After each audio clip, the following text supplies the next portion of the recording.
Hello, folks. Welcome to Kudlow. I'm Larry Kudlow. As we reported so many times in the past 2 years, President Joe Biden seems incapable of telling the truth on the catastrophic Afghanistan pullout, on inflation, on the open borders immigration disaster, on spending and borrowing, on the Trump tax cuts, on Trump's Operation Warp Speed success, and now his latest on his deepening scandal over classified documents. All right, folks, you've heard this sound before, but I want to run it one more time for you. Please listen and weep again. I think you're going to find there's nothing there. I have no regrets. I'm following what the lawyers have told me they want me to do. It's exactly what we're doing. There's no there there. So there you have it. No there, no regrets, no nothing. Well, as you know, this past weekend, the FBI finally did its job and thoroughly searched Biden's Wilmington residence and uncovered 6 additional batches of classified documents.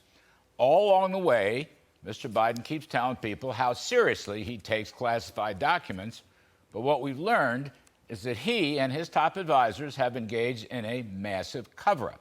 The New York Times, of all places, blew the whistle last week in an article entitled 68 Days of Silence, Why the White House Stayed Mum on Classified Documents. Well, and I'll say this, good for the New York Times.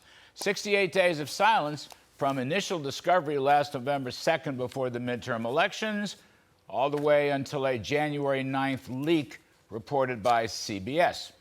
The president and his inner circle did the best they could to withhold all information, and that includes Merrick Garland's Justice Department, deeply involved, along with, I might add, the White House counsel, personal lawyers, and, of course, Chief of Staff Ron Klain.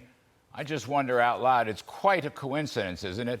Mr. Klain now leaving the White House and stepping down as Chief of Staff just after the latest batch of classified documents has been discovered. You know, in these Washington scandals, it's always the cover-up that kills you.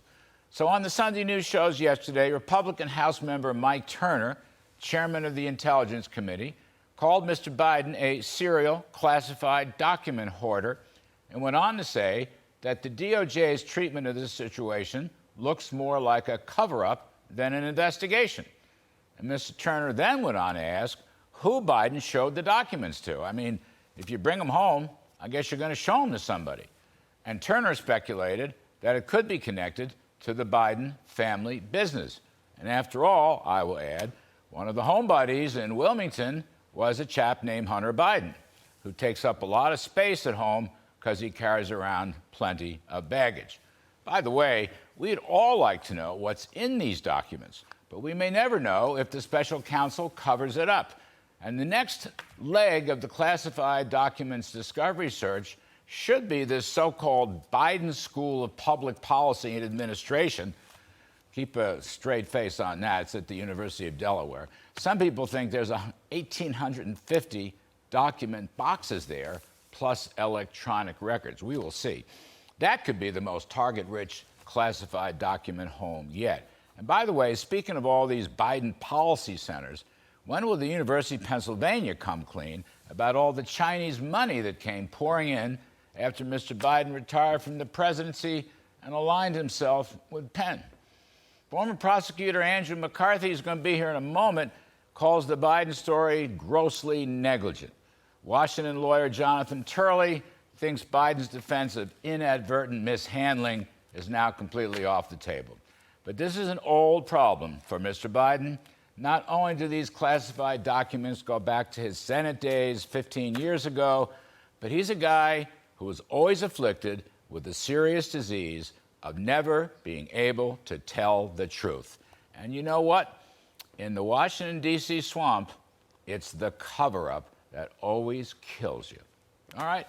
That is my riff tonight on this distasteful subject.